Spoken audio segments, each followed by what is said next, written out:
आदित्योर्को रविर्भानुर्भास्करश्च दिवाकरः मार्ताण्डः सविता हेले तीक्ष्णं शर्मिहिरो रविः।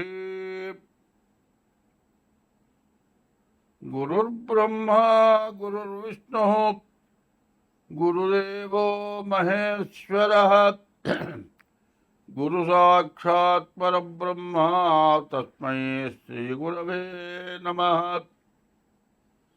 वंदे शम्भुमापतिं सुरगुरुं वंदे जगत्कारणं वंदे पन्नगभूषणं मृगधरं वंदे पशूनां पतिं वंदे सूर्यशशाङ्कवक्निनयनम् वंदे मुकुन्दप्रियम् वंदे भक्तजनाश्रयं च वरदं वंदे शिवं शङ्करम्। ओंकारमन्त्रसंयुक्तं नित्यं ध्यायन्तो योगिनः कामदं मोक्षदं तस्मै ओंकाराय नमो नमः। नमस्ते देवदेवेश नमस्ते परमेश्वर नमस्ते वृषभारूढ़ नकाराय नमो नमः। महादेवं महात्मानं महापातकनाशनो महापापकर्मं वंदे मकाराय नमो नमः। 2025 సంవత్సరం మే నెల. ఈ నెల మేషరాశి ఫలితాలు చెప్పుకుందాం. ఈ మేషరాశిలో ఈ నెలలో గ్రహాల మార్పులు చాలా వచ్చినాయి. ఏమిటంటే గురువు 14వ తారీఖు రాత్రి 10:36 వృషభ రాశి దగ్గర నుంచి మిథున రాశికి వస్తున్నాడు. చూడండి, ఈ నెల ఈ మేషరాశికి ఫలితాలు చెప్పుకుందాం. ముందు గురువు ఇప్పటిదాకా వృషభ రాశిలో ఉన్నాడు. ఆ వృషభ రాశిలో ఉన్నటువంటి గురువు మే నెల 14వ తారీఖుకి మిథున రాశికి వస్తున్నాడు. ఈ మేషరాశికి చాలా మంచి ఫలితాలను ఇస్తాడు. అట్లాగే ఇదే మే నెలలో ఈ గురువు ఎప్పుడు కూడా ఒక సంవత్సరం పాటు ఒక రాశిలో ఉంటాడు.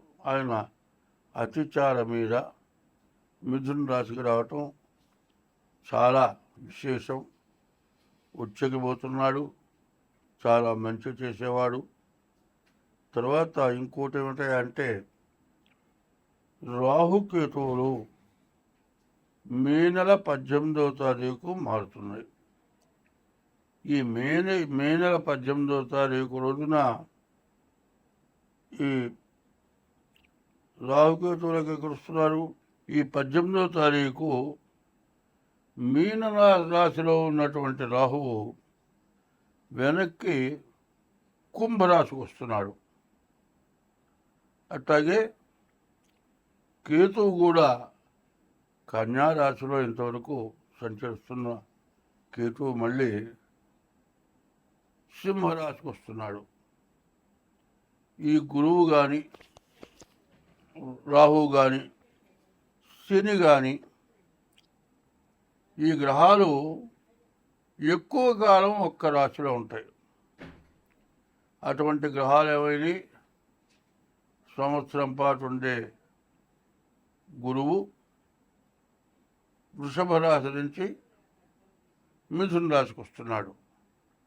అట్లాగే సంవత్సరం 6 మాసాలు ఉండేటువంటి రాహువు మే నెల 18వ తారీఖు రోజున మీనం నుంచి కుంభానికి వస్తున్నాడు రాహువు, కన్య నుంచి సింహానికి వస్తున్నాడు కేతువు. కేతువు సంవత్సరం 6 మాసాలు ఉంటాడు. ఇట్లా రాహువు కూడా ఉచ్చరాశిలో ఉన్నాడు. దీనివల్ల ఏమిటి ప్రయోజనం అని ఆలోచిస్తే కొన్ని రాసులకి చాలా ఇబ్బందికరంగా ఉంటాయి, కొన్ని రాసులకి చాలా బాగా ఉధృతంగా, బాగా మంచిగా, ఎంతో పైకొచ్చేటట్టుగా, ఎప్పుడు రానటువంటి సుఖం వచ్చేటట్టుగా, ఎప్పుడు రానటువంటి ఆదాయం వచ్చేట్టుగా ఇట్లాంటి మార్పులు రాబోతున్నాయి. అయితే ఇవన్నీ ఏమిటాయంటే మనం ఏం చేయాలి? ఈ రాసులు 14వ తారీఖు, 18వ తారీఖు. 14వ తారీఖు గురువు, 18వ తారీఖు రాహు, కేతువు మారుతున్నారు. ఈ మారిన గ్రహాలు వెంటనే ఇక మళ్ళీ మారవు. గురువు 6 నెలల పాటు అట్లాగే ఉంటాడు. అట్లాగే రాహు, కేతువు కూడా సంవత్సరం 6 మాసాలు ఉంటాడు. ఎప్పుడు కూడా ఈ గ్రహాల వల్ల గోచారం బాగా ఇబ్బందికరంగా ఉంటుంది. గోచారమే కాదు, గ్రహచారం కూడా కొన్ని రకాలుగా ఇబ్బంది ఉంటుంది.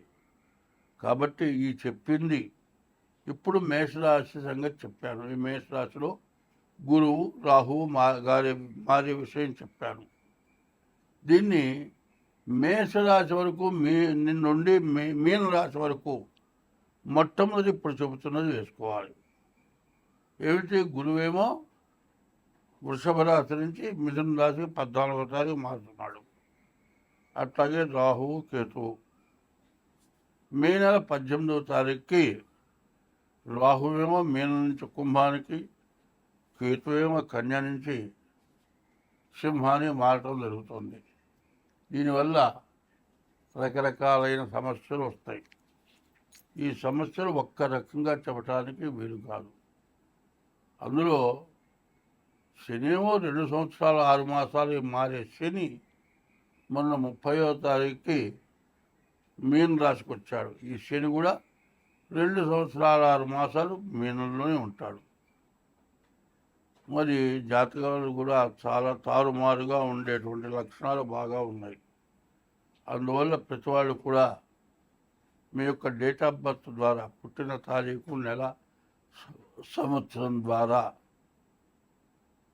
జన్మలగ్నం వస్తుంది. ఆ జన్మలగ్నం చూపించుకోవాలి. గోచారం అంటే 25 వంతులే. జన్మలగ్నం బట్టి వచ్చేది 75 వంతులు. ఈ రెండు కలిసి జాతకం జరుగుతుంది. ప్రధానమైన గ్రహాలు 3 కూడా మారటం చేత చాలా సమస్యలు వచ్చేట్టుగా ఉన్నాయి. దేశానికి, ప్రపంచానికి కూడా సమస్యలు, ప్రతి మానవుడికి కూడా ఎక్కువ సమస్యలు వచ్చే లక్షణం బాగా కనబడుతుంది. బాగా గుర్తించాలి. ఇది గుర్తించి ప్రతివాడు కూడా మీ జాతకం చూపించుకోవాలి. ఎందుకంటే తారుమారైన తర్వాత ఆలోచన కాదు, ముందుగా ఆలోచించుకొని నేను చెప్పింది ప్రతి మేషరాశి దగ్గర నుంచి మీన రాశి వరకు కూడా ముందుగా ఇది కలపండి. ఈ యూట్యూబ్ వారికి ప్రత్యేకించి చెబుతున్నా. ఏ రాశికి ఆ రాశికి గురువుని గురించి కానీ, రాహుని గురించి కానీ, కేతువుని గురించి కానీ చెప్పటం ఇదే చెప్పాలి, వేరే చెప్పేది ఏమీ లేదు. కాబట్టి మరి ఈ తీసే యూట్యూబ్ వారు గురువు, శని, రాహువు, కేతువు ఈ 4 గ్రహాల వల్ల రకరకాలైన సమస్యలు, రకరకాలైన బాధలు, కుటుంబ యుద్ధాలు, కుటుంబంలో సమస్యలు, భార్యాభర్తలకి, తండ్రి కొడుకులకి, తల్లి కొడుకు కూతుళ్ళకి, అత్త మామలకి, అత్త కోడళ్ళకి, దేశంలో రాజకీయ నాయకులకి, మరి అధికార పార్టీలో కూడా ఉన్నటువంటి వాళ్ళల్లో వాళ్ళకి తేడాలు, ప్రతిపక్షం వాళ్ళు మరి అధికార పార్టీతో పేచీలు కాదండి. మన ఇండియాలోనే కేంద్రంలో, రాష్ట్రంలో గొడవలే కాకుండా ఇతర దేశాల నుంచి కూడా సమస్యలు వస్తాయి. వీటన్నిటిని కూడా జాగ్రత్తగా ఆలోచించి సర్దుకోవాలి. ఎందుకంటే గ్రహస్థితి ఎట్లా ఉంది, ఎట్లా చేస్తే మనం బాగుంటాం అనేదాన్ని బాగా ఆలోచించుకొని దీన్ని జాగ్రత్త చేసుకుంటే అందరం మే నెల 9వ రాశి ధనస్సు రాశి. ఈ ధనస్సు రాశికి ఏలినాటి శని అయిపోయింది, కానీ అర్ధాష్టమంలోకి మళ్ళీ శని వచ్చాడు. ఈ శని విపరీతమైన ఖర్చు పెట్టిస్తాడు. ఈ రాశి వాళ్ళకి రవిబుధులు ఉన్నారు. వ్యాపారం బాగా సాగుతుంది, ఉద్యోగం బాగా సాగుతుంది, గురువు బాగుంటాడు, గురువు వల్ల ఆదాయం బాగుంటుంది. దీంతో పాటు విపరీతమైన అనవసరమైన ఖర్చులు వస్తాయి. ఇవ్వదగిన వాళ్ళకి మాత్రం ఎవరు డబ్బు ఇవ్వదగిన వాళ్ళకి డబ్బులు ఇస్తారు. ఇక ఆ డబ్బులు మీ జీవితంలో రావు. ఈ టైంలో ఎవరికి అప్పులు ఇవ్వద్దు, ఎవరి దగ్గర అప్పులు కూడా తీసుకోవద్దు. అప్పులు ఇస్తే తిరిగి రావు. అప్పు తీసుకుంటే తీర్చుకోలేరు, మీ ఆస్తి మొత్తం పోతుంది. కాబట్టి బతికుంటే బలుసాకరి కొని తినొచ్చని ఉంది. అడవిలో కొన్ని ఆకులు ఉన్నాయి. ఆ ఆకులు తింటే మంచి బలవంట. అట్లాంటి ఆకులు కోసుకొని తిని ఋషులంతా కూడా కాలం గడిపారు. ఇవాళ మనకు అవి తెలియవు. ఆయుర్వేద వైద్యులకు తెలుసు. ఈ టైంలో, ఇబ్బంది టైంలో ఏది తింటే మనకు ఆరోగ్యం బాగుంటుంది. ప్రతి వాళ్ళకి ఏం కావాలి? మటన్ తినేవాళ్ళు ఎక్కువ అయినారు. వాళ్ళని ఏదో విమర్శించటంలో నేను, ఎవరి ఆహారం వాళ్ళది. కానీ ఇప్పుడు వస్తున్న పరిస్థితుల్లో హోటళ్ళలో మీరు అనుకున్న మటన్ మాత్రం మీకు దొరకటం లేదు. ఏదో తినకూడని జాతి మటన్ తెచ్చి మీకు పెడుతున్నారు. దానివల్ల రోగాలు వచ్చి అవస్థపడుతున్నారు. హోటల్లో పోతారు, హోటల్లో తింటారు. ఆ హోటళ్ళలో ఆహారాలు కూడా 3 రోజులు అయినా సరే ఫ్రిడ్జ్లో పెడతారు, హాట్ బాక్స్లో పెడతారు, వేడి తెప్పిస్తారు. అబ్బా వేడివేడిగా ఇప్పుడు వండి పెట్టాడు అనుకుంటారు. వాడెప్పుడు మాత్రం వేడివేడిగా వండి పెట్టలే. ఇవాళ తినే ఆయిల్స్ కూడా మంచివి కాదు. నూనెలు సరైన నూనెలు లేవు. సరైన నువ్వుల నూనె నీకు కావాలి అంటే నెయ్యి అంత రేటు ఉంది. కానీ దీపారాధన నువ్వుల నూనెని అమ్ముతున్నారు. అది నువ్వుల నూనె కానే కాదు. ఇట్లా మోసమైన పనులు. చాలామంది వచ్చే ఆదాయం చాలటం లేదు, ఖర్చు ఎక్కువగా ఉంటుంది. ఎట్లా ఖర్చు అంటే పిల్లల చదువుకి విపరీతమైన ఖర్చు. ఎంత సంపాదించినా పిల్లల చదువుకి చాలటం లేదు. పిల్లల చదువు మానుకోలేరు. అయితే పూర్వం ఒకటి ఉండేది. ఇళ్లలో ఏం చేసేవారంటే రాత్రిపూట అంత అన్నం వండి దాంట్లో 4 ఉల్లిపాయ ముక్కలు, 4 పచ్చిమిరపకాయ ముక్కలు వేసి దాంట్లో పాలు పోసి తోడు పెట్టేవాళ్ళు. ఆ అన్నం ఎంతో ఆరోగ్యమైంది. మీరు హోటల్లో పోయి తెచ్చిన మరి టిఫిన్లు కానీ, చపాతీలు కానీ, లేకపోతే ఇడ్లీ కానీ, వీటన్నిటికంటే మంచి ఆరోగ్యకరమైన ఆహారం అది. అన్నం వండి దాంట్లో పాలు పోసి 2 పచ్చిమిరపకాయ ముక్కలు, 4 ఉల్లిపాయ ముక్కలు వేసి తోడు పెడితే పొద్దున్నే లేచి ఆహారం తింటే వాళ్ళకు వచ్చినంత బలం కానీ, వాళ్ళకు వచ్చినంత జ్ఞానం కానీ వారికి రాదు.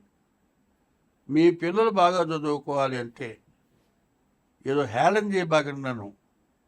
ఈ ధర్మమైంది, ఇది ఆరోగ్యకరమైంది. పిల్లలంతా బాగా హుషారుగా చదువుకుంటానికి అవకాశం ఉన్నటువంటిది. మీరు పెట్టిన డబ్బులు సరిగ్గా మీకు దాని యొక్క ఫలితం రావాలి అంటే నేను చెప్పిన ఆహారం పెట్టండి, పిల్లలు పంపించండి. కొన్ని అనవసరమైన అలవాట్లు తగ్గించుకుంటే తెల్లవారుజామున లేచి అందరూ కూడా నేను చెప్పినట్లు రాత్రిపూట తోడుబెట్టిన ఆ అన్నం తింటే మీరు ఏ పనైనా బాగా హుషారుగా చేయగలుగుతారు. కాబట్టి ఈ రాశి వాళ్ళు చెప్పాలి అంటే ముందు డేట్ ఆఫ్ బర్త్ ద్వారా చూపించుకోండి. చాలా బాగుంది. మీరు మంచి అనుభవించగలుగుతారు. స్వస్తి.